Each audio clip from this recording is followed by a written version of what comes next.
Olá, um ótimo dia para você. No Câmera 4 de hoje vamos conhecer histórias reais de uma condição que afeta milhões de pessoas no mundo, o autismo.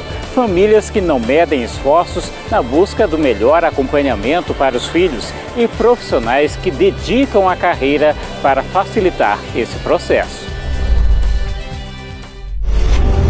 Uma condição que atinge milhões de pessoas no mundo. O transtorno do espectro autista é definido por especialistas como um conjunto de condições marcadas por perturbações do desenvolvimento neurológico relacionadas a dificuldades no relacionamento social. Foi considerada uma condição rara, mesmo atingindo uma a cada 2.000 crianças. A Organização Mundial da Saúde estima que 70 milhões de pessoas convivam com alguma forma do transtorno no mundo.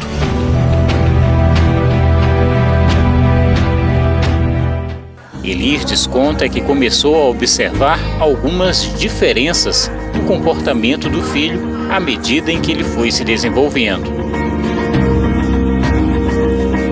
O diagnóstico, eu costumo falar que o diagnóstico é apenas um detalhe, né?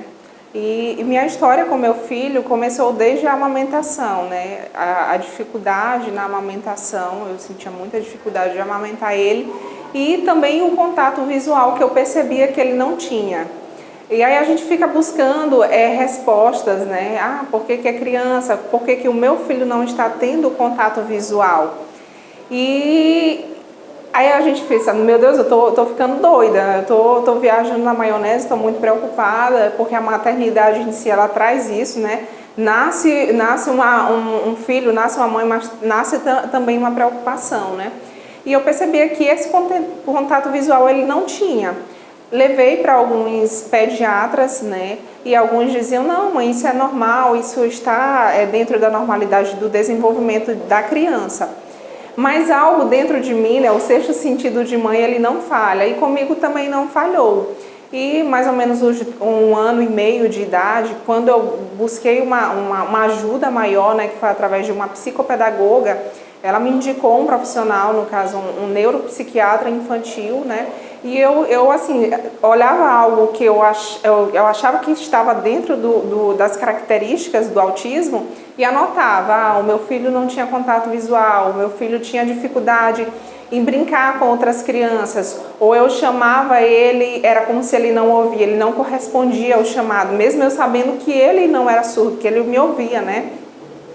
Então eu anotei tudo isso e levei até um profissional, né, muito requisitado aqui em São Luís, e logo na primeira consulta ele foi bem claro, bem objetivo comigo, mas muito coerente, né, com todas as palavras dele, e falou, mãe, o Marconi, né, ele tem muitas características que estão ligadas ao transtorno do espectro autista, né, que é em si o autismo, né. E foi a partir daí, né, com mais ou menos 1 ano e 8 meses, que estava naquele boom da pandemia, que nós, mães e pais, puderam estar muito próxima dos filhos, né? E foi ali que eu vi realmente, o Marconi, ele tem características e que eu preciso realmente cuidar enquanto é tempo, né? E aí foi que quando a gente voltou, né, de Viana para São Luís, para morar aqui, realmente buscar recurso, buscar uma alternativa.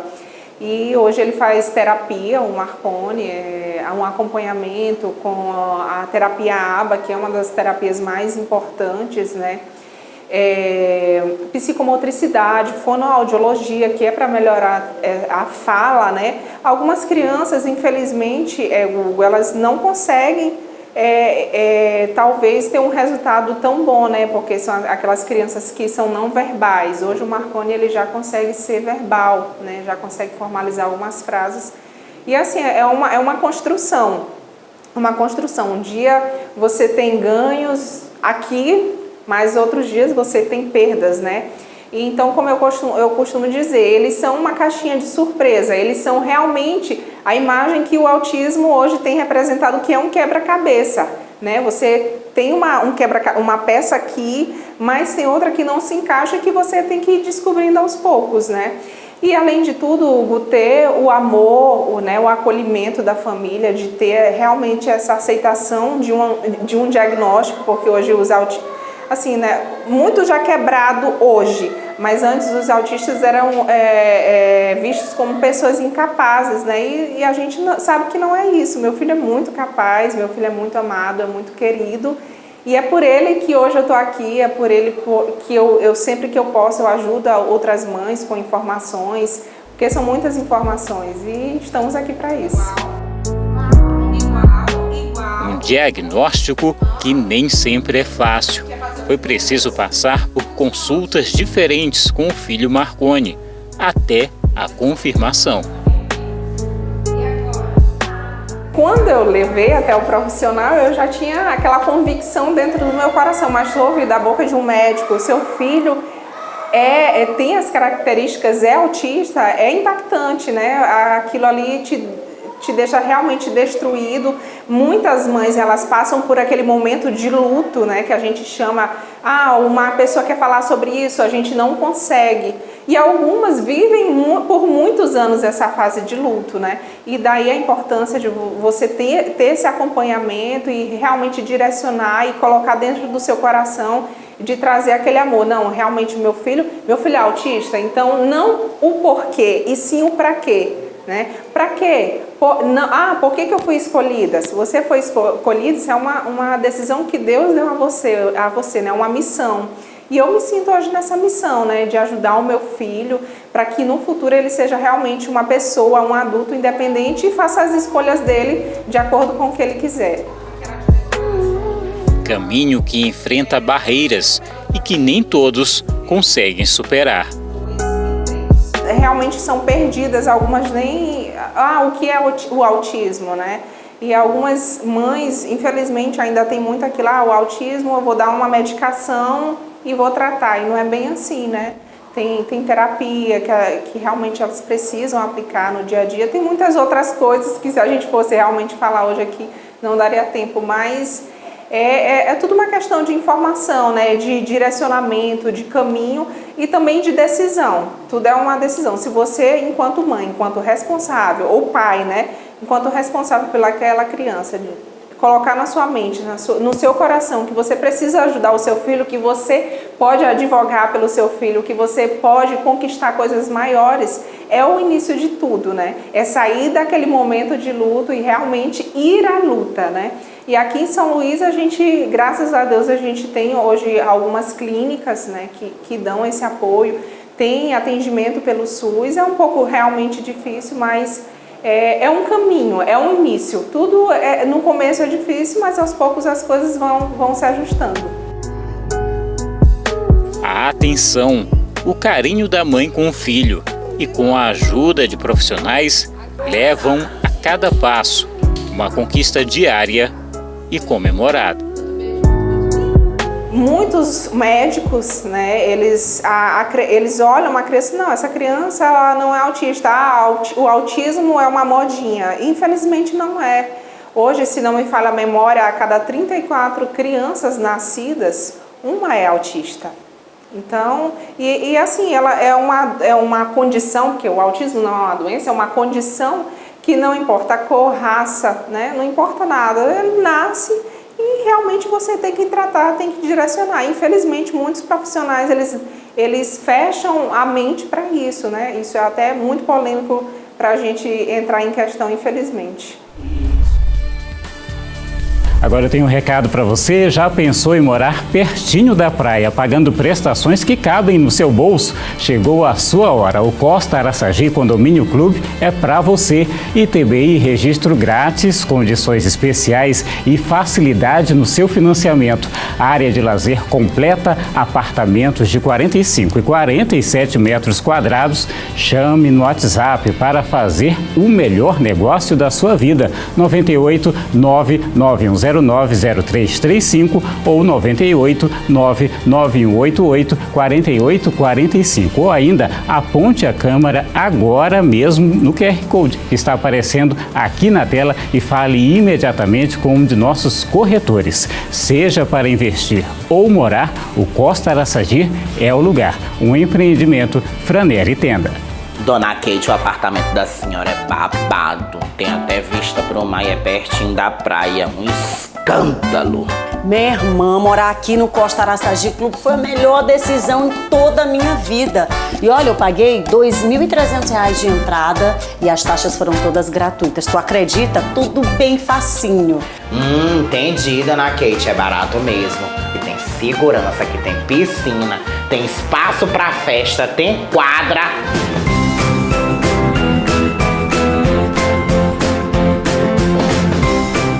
Seja para investir ou morar, o Costa Araçagi Clube é o lugar. Ô, vizinha! Dona Kate, agora nós somos vizinhas. Menina! Eu apliquei os meus investimentos no Costa Araçagi Condomínio Clube e realizei meu sonho. Costa Araçagi É pra você. o empreendimento Franeri Tenda.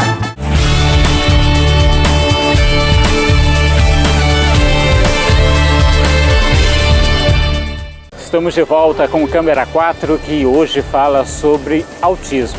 Nesse bloco, vamos continuar acompanhando histórias de superação e as possibilidades de tratamento. Um depoimento verdadeiro de quem não mede esforços em busca da saúde e do desenvolvimento do filho. É assim a história de Salma. Bacharel em Direito, há 13 anos, dedica a vida a cuidar do filho diagnosticado com autismo ainda na infância. Um processo delicado desde que os primeiros sintomas começaram a ser percebidos. Olha, foi um processo bastante delicado, né? Assim, quando o Rafael nasceu, que ele chegou a completar um ano praticamente, ele não falava, ele só gritava, ele chorava muito. Ele só apontava para as coisas, entendeu? Ele grita, e chorava bastante. E assim, para realmente eu conseguir fechar um diagnóstico, foi todo um processo, né? E assim, eu não conhecia nada sobre o autismo. Eu levei ele a uma neuropediatra, especialista na área.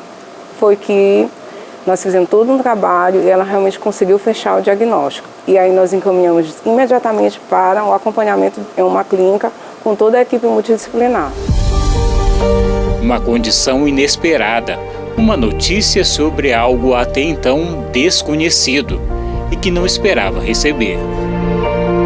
Posso te dizer de forma categórica que eu sofri um luto.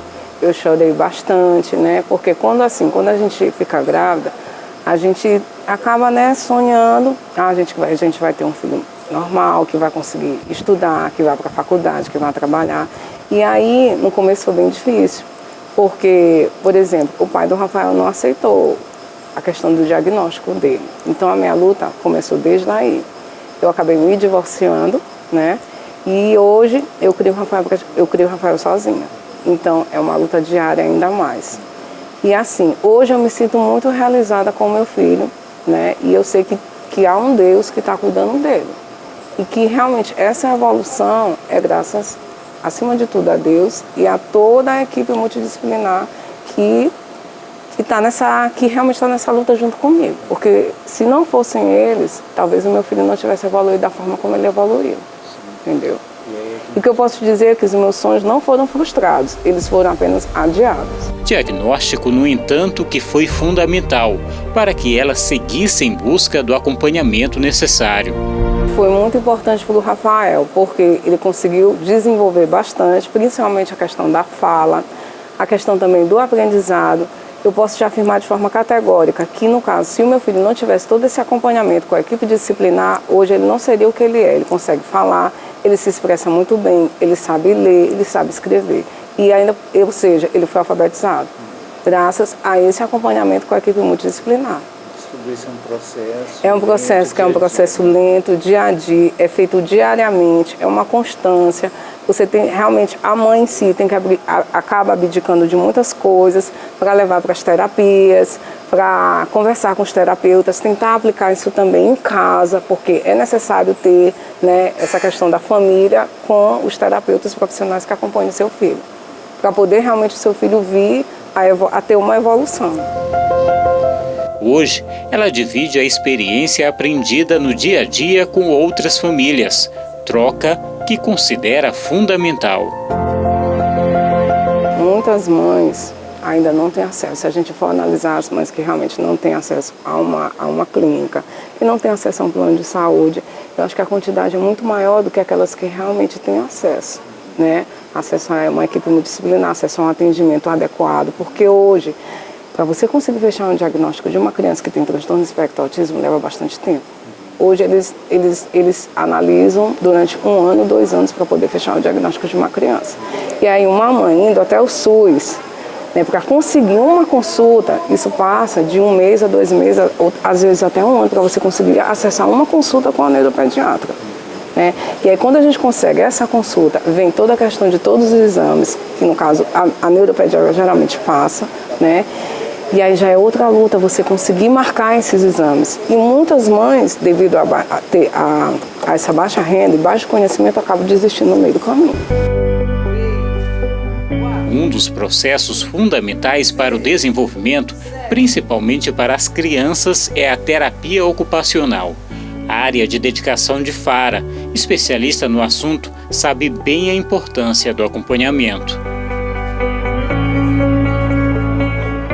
A terapia ocupacional tem como foco principal a ocupação humana, né? Então, o que são as ocupações? Tudo que a gente realiza no nosso dia a dia. A principal ocupação, no caso das crianças, né? A gente tem o brincar, né? As atividades, né, do cotidiano, o comer, o se vestir, né? O pentear o cabelo, né? Ter a independência nas atividades básicas, né, do dia a dia. Quais são as outras ocupações? O próprio trabalho, o lazer, né? Então, tudo que está relacionado à ocupação humana é o foco, né, da terapia ocupacional. E aí, o que a gente avalia é como está ocorrendo esse desempenho ocupacional, né? Então, é realizada uma avaliação para ver como que essa pessoa, né, no caso, as crianças, elas estão desempenhando esse papel ocupacional. E a gente fala muito do brincar, principalmente porque é através do brincar, o lúdico, né, que as crianças aprendem. E é uma coisa que está se perdendo muito, né? As crianças não sabem mais brincar, os pais não sabem, muitas vezes não têm ideia do que fazer com a criança e às vezes nem precisam os pais terem ideia. Você dá a oportunidade porque a criança é um ser muito criativo. A criança é um cientista nato, né? Então, quando ela começa a interagir com o meio, ela vai fazendo as descobertas, né? Brincadeiras simples, né? Então, por exemplo, de pegar potinhos da cozinha, colocar um dentro do outro, empilhar, derrubar, né? Tudo isso ela está experimentando. E aí, esse aprendizado, através do brincar, é o que a gente muitas vezes tenta resgatar, né, para essa criança. Hoje, nesse mundo muito tecnológico, né, crianças muito focadas nas telas, né, televisão, né, muito dentro de casa. A pandemia foi uma coisa que trouxe muitos prejuízos, né, para essas crianças. Crianças com atrasos, não só motor, mas crianças com atrasos na linguagem, porque a gente imagina que a criança assistindo, né, desenhos, musiquinhas, isso a criança vai aprender, vai aumentar o repertório dela e vai ajudar na comunicação. Pelo contrário, né, não vai ter essa comunicação funcional porque ela não está tendo a interação com o outro. Limita, né? Como é que a gente se comunica? É com o outro, né? Então a gente precisa dessa interação humano com humano, não humano com tela. E além das questões, né, da comunicação, a parte motora. É engraçado que às vezes os pais falam assim, mas ele consegue montar o quebra-cabeça no tablet. Mas quando vai para o concreto, não consegue, né? Acaba não tendo essa noção espacial, né? A coordenação motora, né, mais fina, essa percepção visual, percepção visomotora, né? O planejamento, né, o sequenciamento, porque no tablet você só vai, né, arrastando o dedinho. E teve uma situação até interessante, uma vez eu fazendo uma avaliação com uma criança, e ele tinha que fazer os pares, né, das imagens. E o que ele fez? Ele pegou o dedinho e tentou arrastar, né? E foi até uma postagem que a gente fez, o quanto está tão mecânico isso de só arrastar o dedo, né, e conseguir achar a solução ali do problema.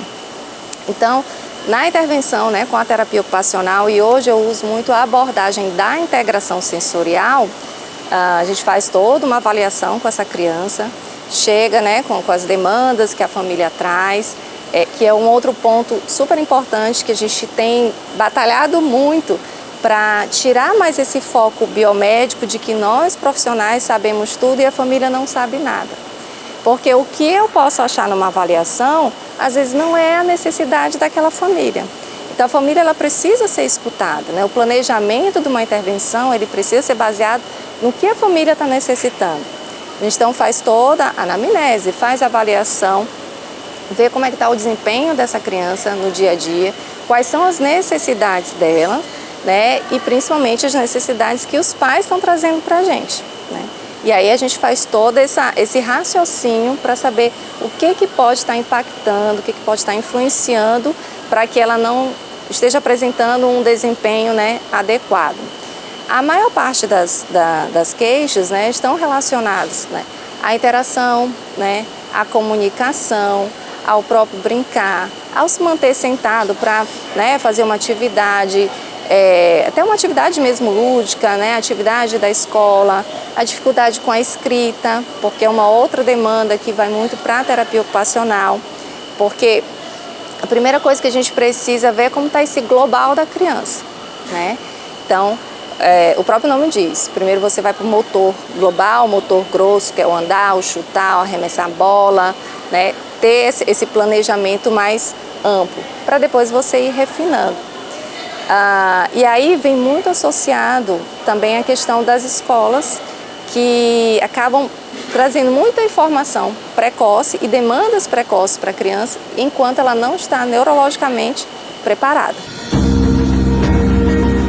Quanto a crianças com autismo, o suporte precisa ser avaliado com o cuidado necessário.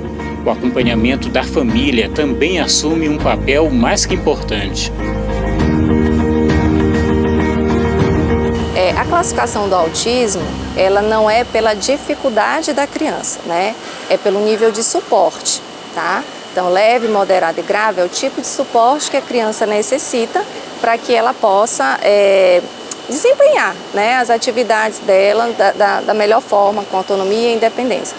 Então, aquela criança que vai precisar de auxílio em algumas atividades, né, aquele mais leve em relação ao nível de suporte.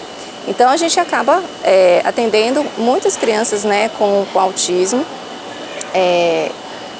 De uma certa forma, hoje a gente recebe de forma mais precoce, mas ao mesmo tempo a gente recebe com aquela ressalva que a gente tem que ter aquele cuidado que nem todo atraso é o autismo, porque isso traz um grande impacto para a família, né? Sabendo que não existe cura do autismo. E quando você enraiza, né, que a criança é autista, às vezes você faz com que a família até perca a identidade daquela criança e não vê mais como criança, como filho, e vê apenas o diagnóstico, né? Então, é feita a avaliação, essa anamnese também com os pais. A gente entra com as escalas, né, com os questionários de processamento sensorial, ver o que pode estar dificultando essa criança, né, na relação dela, porque quais são os principais sintomas, né, do autismo.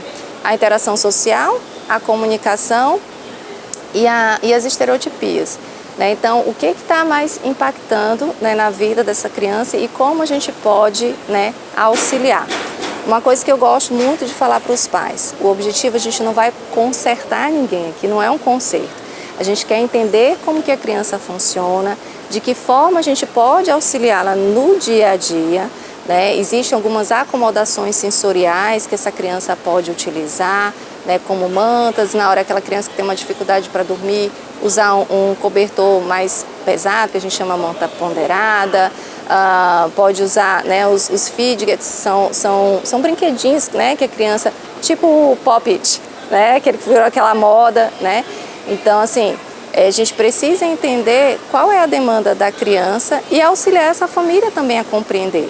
Então, quando a gente vem por essa abordagem, por essa visão da integração sensorial, é entender como que ela funciona, como é que ela processa essas informações, de que forma a gente pode auxiliar nesse processamento e diminuir esse impacto, né, durante as atividades que ela precisa realizar.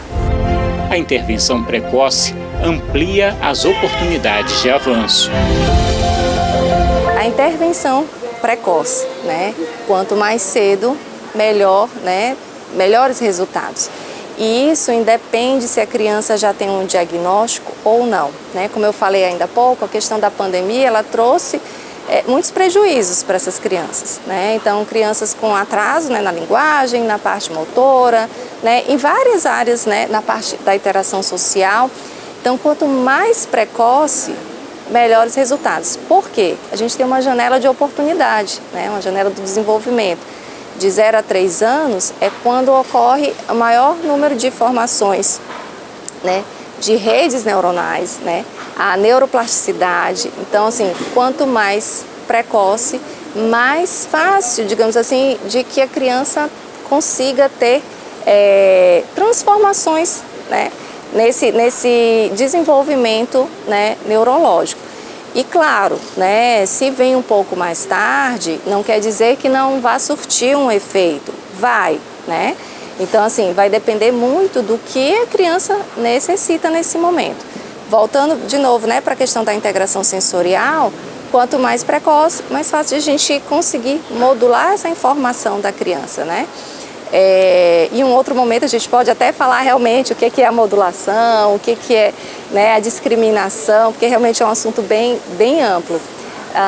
E aí, quanto mais idade, né, que já passou, digamos assim, dessa janela de oportunidade, a gente vai ver de que forma a gente pode trabalhar, né, o ambiente para que a criança consiga, né, ter o melhor desempenho. Então, assim, a terapia ocupacional ela vai trazer justamente isso, é uma qualidade de vida não só para quem está recebendo a intervenção, mas para toda a família, né? Porque a intervenção ela não pode ser só dentro do setting terapêutico, né? Ela tem que ser ampla, ela tem que abranger todos os contextos da criança, né? Principalmente os contextos naturais, a casa, a escola, o parquinho, uma festa, os lugares em que ela frequenta. O contexto natural é onde a criança precisa, né, ter esse funcionamento. E aí por isso que a gente trabalha muito com a família, que a criança ela não pode funcionar só dentro da nossa sala. E isso tem que ser, né, generalizado para todos os ambientes e por isso que é a importância da participação da família, da escola em todo esse processo.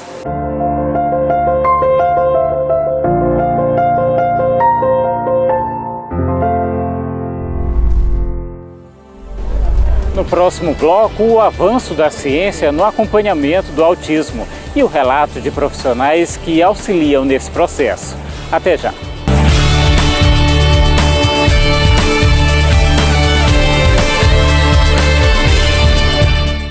Estamos de volta com o Câmera 4 e você sabe quais são as possíveis causas do autismo? Quais os avanços da ciência nessa área? Nesse bloco, vamos conferir relatos de profissionais que dedicam a carreira a auxiliar nesse processo. Em busca dessas explicações, vamos ouvir depoimentos de especialistas no assunto. Braulio é psicólogo e atua na área em uma clínica especializada. Lembra que alguns sinais podem ser observados ainda na infância. Não tem idade. Né? A gente costuma dizer que a partir do momento que você tem uma ligação e o teu filho ele começa a responder para você, ele começa a ter uma interação contigo, você começa a estar viva e atenta ao que ele está te respondendo, né? Se ele tem contato visual, se ele tem imitação, né? E aí a gente tem que analisar e realmente começar a comparar com outras crianças se esse meu filho ele está fazendo aquilo que está esperado da idade dele, né? E aí quando eu começo a perceber que tem algum atraso, eu tenho que procurar um profissional, né? E o profissional é que vai dizer o que ele tem, o que ele não tem. A avaliação é o psiquiatra que faz, né? E aí ele encaminha para o psicólogo, ele encaminha para terapia ABA. E aí o supervisor ele faz uma avaliação geral. A primeira avaliação é com os pais, né, chamada de anamnese, e a segunda para identificar o que de fato a criança tem de déficit e excesso comportamental. E aí nessa avaliação, a partir disso, é que a gente vai começar a introdução da terapia, né, que seria as evoluções que a gente coloca como objetivo, com a aplicação dos aplicadores terapêuticos. sobre as causas, são algumas as possibilidades. 81% é genético, né? A gente sabe que ou veio do pai ou da mãe, né? 18% não veio nem do pai nem da mãe, mas na mutação genética, né, tem lá o gene do autismo, o gene do neurodesenvolvimento comprometido. 4% a gente chama de ambiental, que não existe paciente que vira autista, né? Ele nasce autista, né? E aí quando a gente diz que é ambiental é porque o ambiente é no útero, é os 4 primeiros meses de vida, né? Que pode provocar, né, que a gente chama de ambiental. E existe também nesses 4% alguns fatores. Ácido valproico, né? Quando a gente quer fazer experimento com ratinhos, a gente insere ácido valproico, ele tem comportamentos autísticos, né? E o ácido valproico está nos antidepressivos. E está muito vinculado ainda, algumas pesquisas falam que é quando as mães tomam antidepressivo nos 4 primeiros meses de gestação, ou então tem um histórico de antidepressivos, né? Mas é muito pouco, é muito baixo. Existem inúmeras dentro desses 4%. No consultório, as diferentes reações. Geralmente eles chegam querendo saber quem é o culpado, né? Fui eu que fiz alguma coisa? Será que foi uma briga que eu tive quando eu estava grávida? Será que foi um susto que eu tive quando eu estava grávida?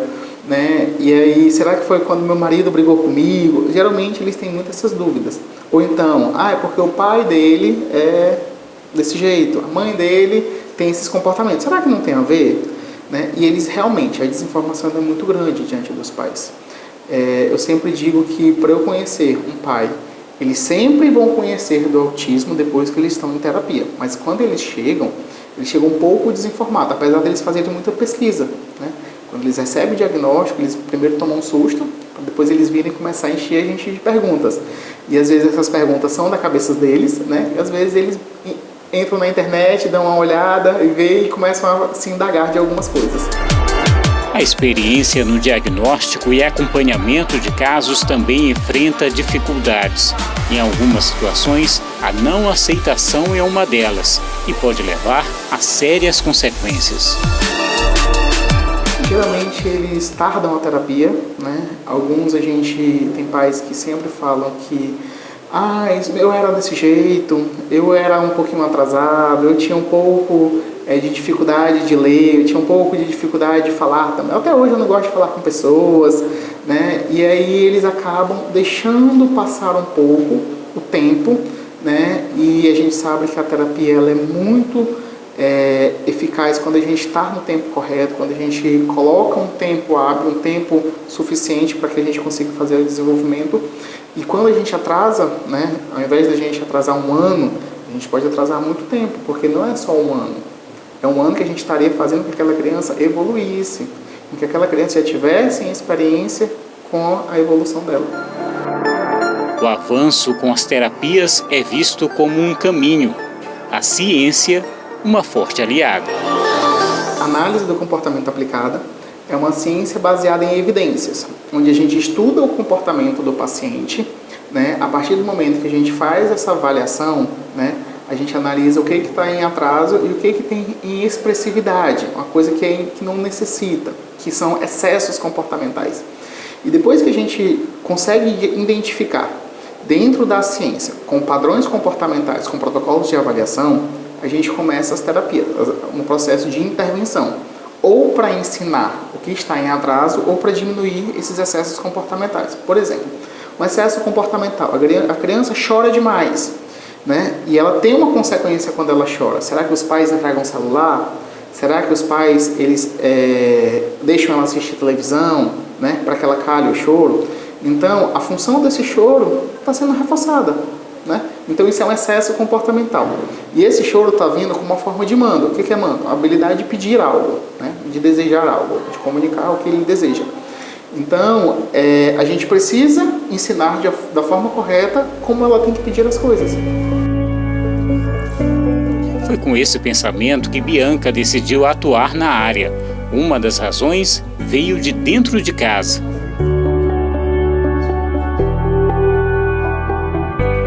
também tenho um filhinho, né, que é autista, ele tem 3 anos, e isso me trouxe uma visão também diferenciada, uma nova perspectiva, né, porque uma coisa é a gente saber da teoria, né, na prática é uma outra realidade.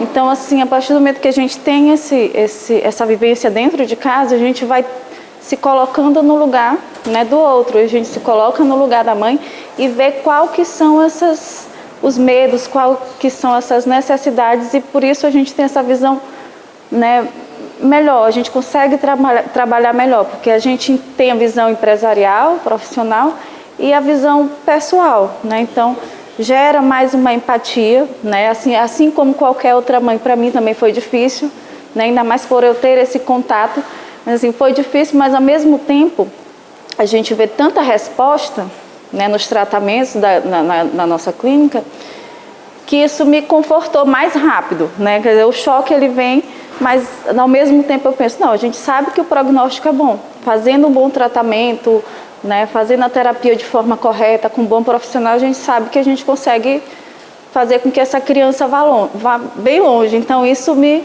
acalmou, né? E isso que a gente tenta passar também para as nossas mães, que ela tenha a certeza, né, de que o filho vai progredir, vai evoluir, né? A gente pede para que elas não desistam dos seus filhos, porque realmente não é fácil, mas é uma luta muito grande, mas a gente tem que continuar, né? Lutar pelas nossas crianças.